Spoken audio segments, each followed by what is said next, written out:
এই হুজুর ওয়াজে গিয়ে হঠাৎ করে কেন সবার কাছে মাপ চাইছেন? প্রত্যেকটা মসজিদের ইমামরা এই কথাগুলো একটু মনোযোগ সহকারে শুনেন। বেয়াদবি মাফ করবেন। এখানে যারা ইমাম সাহেব আছেন তাদের পায়ে ধরে বলি, ভাই শুধু ইমামতি করে চলবেন না, ইসলাম সমর্থন করেন। আপনি নামাজ পড়ান, আমরা নামাজ পড়ি। আপনি 5 ওয়াক্ত নামাজ পড়ান, এর লেগে আপনি ইমাম, আর আমরা পড়ি, এর লেগে আমরা মুসল্লি। তো এলে আপনার যেই টাইম লাগে নামাজ পড়াইতে, আমরা তো পড়তে এই টাইমে লাগে। তো মুসল্লি নামাজ যদি পড়ে, আবার মাস্টরিও করে, সাংবাদিকতাও করে, ফিরালিও করে, হেতে রিক্সাও চালায়, গিরুস্তিও করে। তো এলে আপনি খালি ইমামতি করতেন কিরে? কখনো ফজরের নামাজ, কখনো জোহরের নামাজ।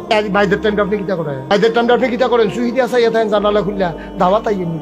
আপনার এটা কি একটা কাম হইলো? এটা কি সম্মানের কাম হইলো? ও ইমাম সাহেবরা, আপনি মাগরিব ফজর নামাজ পড়াইছেন, আপনি মসজিদের সামনের জায়গাটা ফত্তন নেন সকলতে কইয়া কমিটিতে, ভাইও আমি তো গরিব মানুষ, আপনারা ইমামতি ঠিক মতো করাম, মসজিদের চারিগুলটা জায়গাটি খালিয়ে না পড়ে রয়েছে, আপনার কোনো অনুমতি আসেনি? মসজিদের সামনে যে ফহিরটা, এটা তেমনি খিলে না পড়া থাকে, আপনারা যদি কুদুর কষ্ট করে কাটাই দেন, আমি আপনারা ফত্তন দেন বছরে 2000 টাকা, অথবা আপনারা মাছ দেন, অথবা যখন মাছ বেশি অর্ধেক মসজিদও দেন, অর্ধেক আমি দেন। আমি যখন এখন থাহি কয়টা মাছ চালাইলাম, আর তেলাপিয়াতে এমন জাতের মাছ, এটি তো ইয়া বুঝে না, নিয়ন্ত্রণ কিয়ন্ত্রণ বুঝে না। তো ওইতে থাকে এরপরে সুন্দর করে করা টুফি কিনে আনেন হোমনা বাজারতে, পাইকারি যে বেড়ায় বেছে।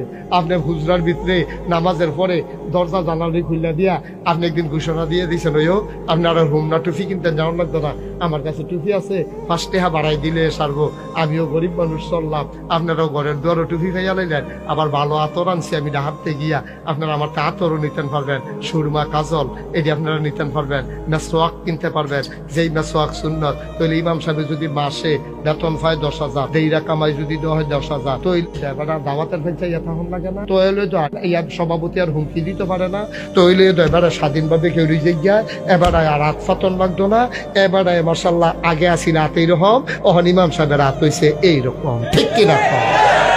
এখন ইমামে আর সাহায্য না, ইমাম হন সাহায্য।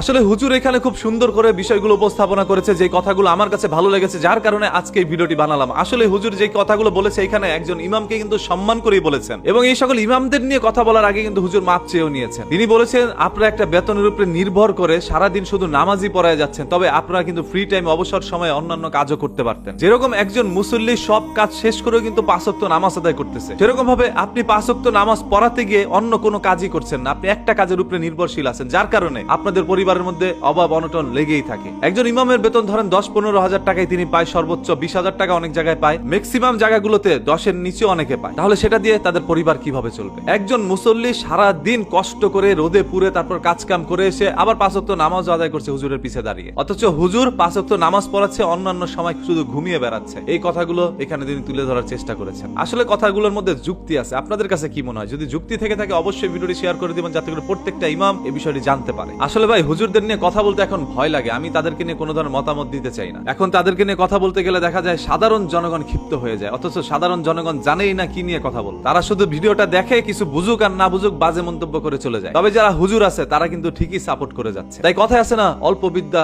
ভয়ঙ্করী, কথাটা কিন্তু সেরকমই ভাই। এখন অল্প বিদ্যা ভয়ঙ্করী এই বিষয়টা আপনারা প্রমাণ করতে কমেন্ট বক্সের মধ্যে আইসেন। এই সকল কমেন্ট যোদ্ধারা জীবনে কিচ্ছু করতে পারে না, শুধু কমেন্টই করে যেতে পারে।